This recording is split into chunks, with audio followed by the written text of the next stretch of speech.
Matraquage fiscal. Il y a certainement peu de mots aussi bien adaptés que celui-ci pour qualifier ce que notre pays est en train de vivre. C'est donc arrivé, la France a sombré dans le communisme.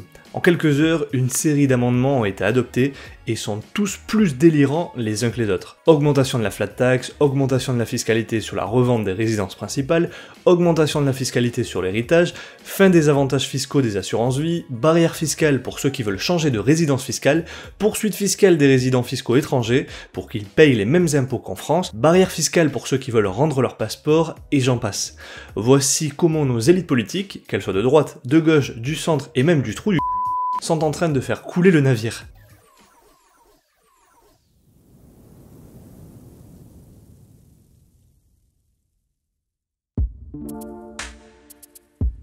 Matraquage fiscal sans précédent.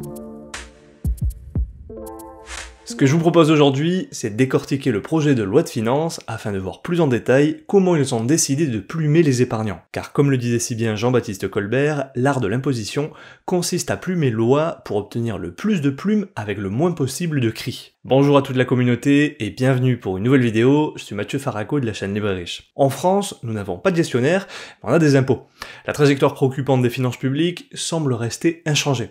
Plutôt que de chercher à réduire les dépenses, nos élus préfèrent augmenter les recettes, adoptant ainsi une série de nouvelles mesures fiscales. C'est comme si un capitaine dont le bateau était en train de couler demandait à l'équipage de ramer plus vite pour avancer dans l'océan de la connerie sans jamais s'occuper du problème sous-jacent qui consiste à boucher les trous. Pendant ce temps, les amendements approuvés par la Commission des finances s'accumulent et leur impact est particulièrement lourd pour les épargnants et les investisseurs. Ce projet de loi de finances est donc sans précédent et sans aucun doute une boucherie fiscale. Quoi qu'en disent les démagogues, loin du soi-disant libéralisme, la France est le plus gros État du monde, un État obèse qui dépense sans compter et qui condamne à la paupérisation et à la tiers-mondialisation sa population à cause d'une élite par pure idéologie. Car comme le disait si bien Thomas Sowell, rien n'est plus facile que d'avoir de bonnes intentions, mais sans comprendre le fonctionnement d'une économie, de bonnes intentions peuvent avoir des conséquences désastreuses pour toute une nation. Voilà où nous nous trouvons aujourd'hui. Et ce texte, bien qu'il n'est pas encore adopté et sera probablement modifié dans les jours à venir,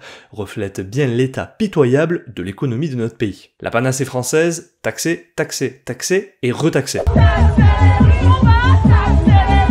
Or, contrairement à ce que l'on voudrait nous faire croire, en annonçant, comme toujours, que ce sont les riches qui paieront, l'impact fiscal sur les particuliers sera bien réel. L'investissement en France est en danger de mort. Les bonnes nouvelles du PLF 2025. Commençons par la liste de bonnes nouvelles. Les tranches de l'impôt sur le revenu sont réévaluées de 2% afin de refléter l'inflation. L'augmentation est moins forte qu'en 2023, et donc si votre revenu a augmenté de 2% ou moins, vous ne paierez pas plus d'impôts. Voilà, c'est tout, et estimons-nous heureux de voir notre situation inchangée de ce côté. Les mauvaises nouvelles du PLF 2025.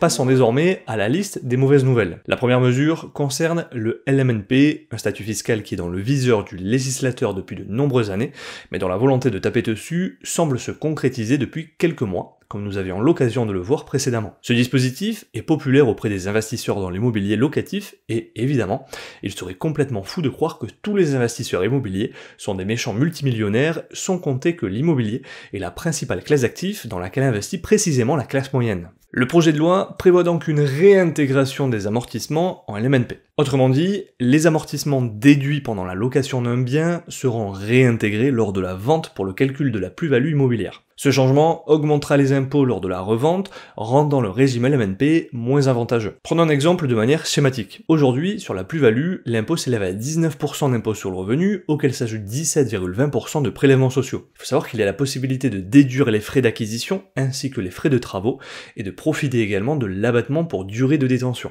Imaginons un bien acheté 200 000 € et revendu 300 000 € au bout de 10 ans, ayant profité de 80 000 € d'amortissement. Dans un tel cas de figure, l'impôt total payé sera d'environ 16 000 € aujourd'hui. Maintenant, imaginons le même exemple, mais avec réintégration des amortissements. Désormais, le prix d'achat n'est plus de 200 000 €, mais de 200 000 € moins les 80 000 € d'amortissement, soit 120 000 €. Ainsi, avec un prix de vente à 300 000 €, le montant total d'impôts payés passe à plus de 47 000 €. Désormais, l'investisseur se retrouve à payer presque 3 fois plus d'impôts sur la même opération. Seule façon d'éviter cette ineptie, détenir son bien plus de 30 ans afin de profiter de l'exonération complète d'impôt sur la plus-value pour durée de détention.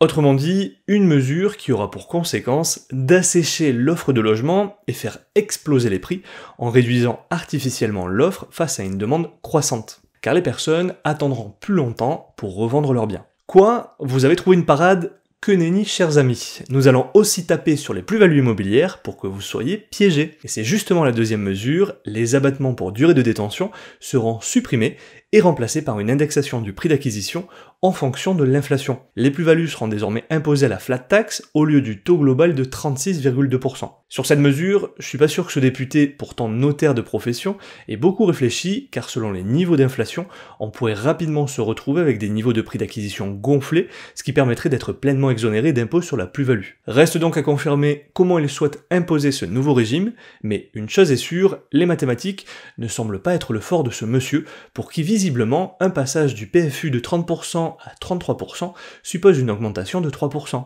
Donc je crois qu'il faut se dédramatiser ce débat, se décontracter sur ce sujet. 3%, franchement, c'est un bon compromis de justice fiscale. Il semblerait qu'on ait le successeur et concurrent de notre ancien champion national d'économie Bruno Le Maire, qui tous deux en semblent-ils oublier leur leçon de 6e. Un hectare, c'est quoi? Bah, c'est un hectare. Oui, c'est combien? En mètres? Bon, alors ça, j'ai jamais été doué en maths. Facile, c'est 10 000 Ça mètres. aide pas beaucoup. C'est 10 000 mètres. 100 mètres sur 100 mètres. 100 mètres sur 100 mètres. Et ça fait 10 000 mètres, 100 mètres sur 100 Bien mètres. Très bien. Les épargnants qui vont mettre leurs économies sur le bitcoin et qui ont investi avec un niveau du bitcoin à 20 000 $ et qui aujourd'hui ne pèsent plus que 6 500 $, ça voudrait dire qu'ils ont perdu 3 fois leur mise.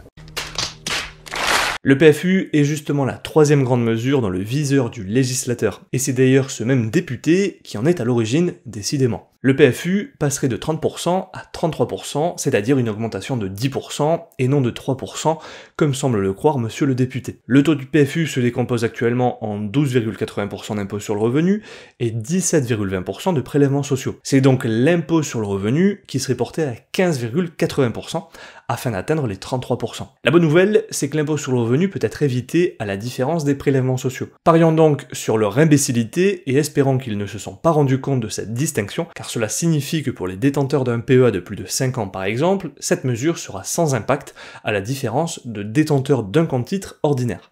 Mais ne crions pas victoire trop vite, car la loi de finances 2025 ne concerne que les recettes fiscales ainsi que les dépenses de l'État. Or, étant donné que le gouvernement recherche des fonds, il pourrait bien être également tenté d'augmenter les prélèvements sociaux. Ainsi, la flat tax cumulant fiscalité et prélèvements sociaux pourrait s'envoler au-delà des 33%. Considérée comme un cadeau aux riches, cette mesure va surtout sanctionner les investisseurs utilisant un compte titre et les entrepreneurs qui se versent des dividendes. Les débats autour du taux des prélèvements sociaux se tiendront donc lors de l'examen du projet de loi de financement de la sécurité sociale, après que la loi de finances 2025 ait été bouclée. La quatrième mesure concerne l'exonération totale des plus-values à la vente de la résidence principale, qui serait désormais conditionnée à une durée de détention de 5 ans. Avant cela, c'était une exonération complète qui s'appliquait. La cinquième mesure concerne différents points autour de l'héritage et la transmission. D'abord, l'assurance vie, il s'agirait de remettre en cause l'avantage fiscal lié à la transmission du capital en cas de décès de l'assuré. Ce changement serait cataclysmique et concernerait tous les Français titulaires d'un contrat, soit 44 millions de contrats ouverts, faisant de ce support de placement l'enveloppe préférée des Français. Ah, et d'ailleurs, j'oubliais, devinez qui est à l'origine de cette mesure.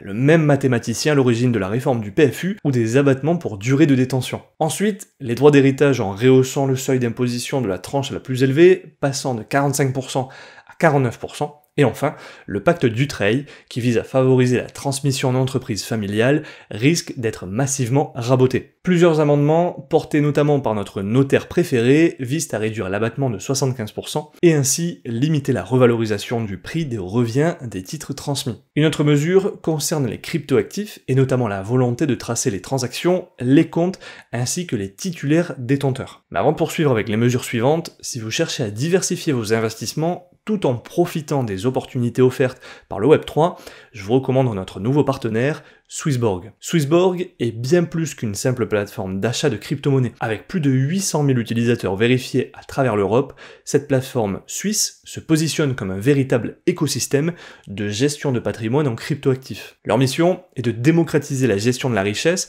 en la rendant à la fois ludique, juste et axée sur la communauté. L'un des avantages clés de Swissborg, selon moi, est sans aucun doute son Smart Engine qui vous permet d'acheter, vendre ou échanger vos actifs en toute simplicité, en trouvant toujours le meilleur prix parmi les échanges centralisés et décentralisés comme Binance, Kraken ou encore Solana. Faut savoir qu'aujourd'hui, lorsque vous souhaitez acheter des crypto-monnaies, il faut s'inscrire sur une plateforme et espérer obtenir le meilleur prix possible. Avec Swissborg, vous n'avez donc plus besoin de vous inscrire sur plusieurs plateformes, il suffit de s'inscrire sur Swissborg uniquement, qui va se charger de trouver le meilleur prix sur différentes plateformes, qu'elles soient centralisées ou décentralisées, donc directement sur la blockchain. Par la suite, rien ne vous empêche de retirer vos cryptos pour les sécuriser sur un ledger par exemple. Autre grand avantage, c'est que la plateforme est extrêmement transparente sur ses frais.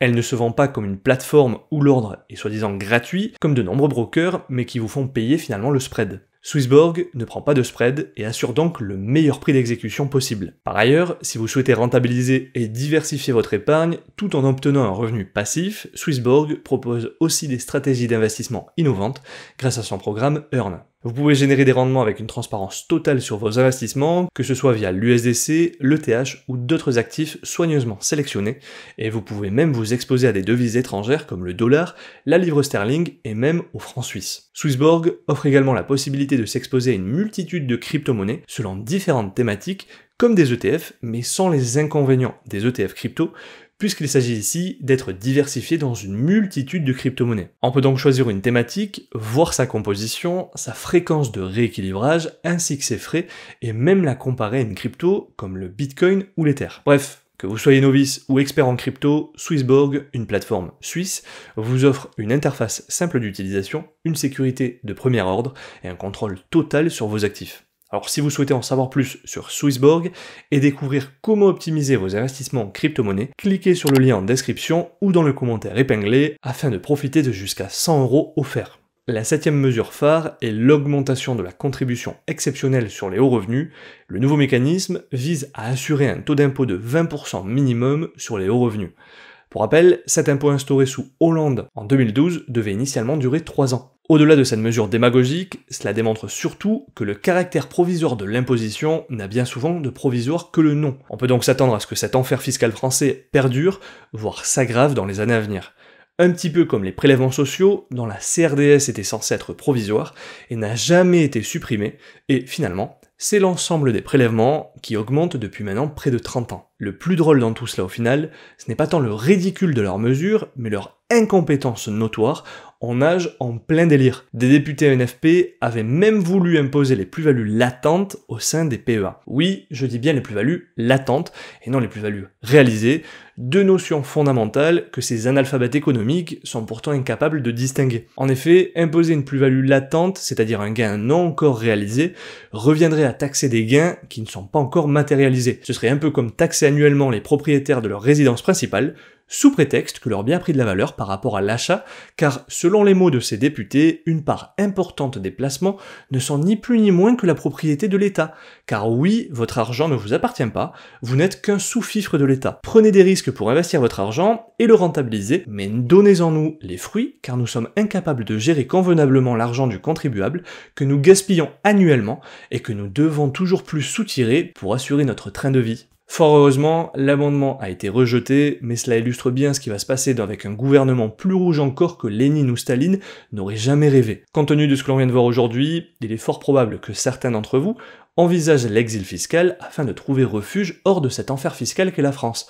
Eh bien encore une fois, n'y pensez même pas. La 8e et dernière mesure est là pour vous en dissuader. Aujourd'hui, les non-résidents sont imposés en France uniquement sur leurs revenus de source française, en vertu du principe de territorialité de l'impôt. Or, un amendement cible les personnes ayant résidé en France pendant 3 ans sur les 10 dernières années, et les expatriés ayant la nationalité française seraient imposables sur leurs revenus mondiaux, qui soient soumis à l'impôt sur le revenu ou à la flat tax. Cette mesure permettrait donc de créer un impôt universel et mondial. Vous savez ce qu'il vous reste à faire, changez de nationalité et cassez-vous le plus vite possible de cet enfer. Fort heureusement, certains points soulevés dans cette vidéo, adoptés par la Commission des finances, ne figuraient pas dans le texte initial du projet de loi de finances 2025. Il est probable que certains de ces amendements ne soient pas adoptés lors du débat parlementaire, mais les investisseurs peuvent s'attendre à des jours sombres. Rien ne dit qu'ils seront inscrits dans la loi de finances que promulguera le président de la République, mais une chose est sûre, si cela venait à être le cas, l'épargne française serait en danger de mort.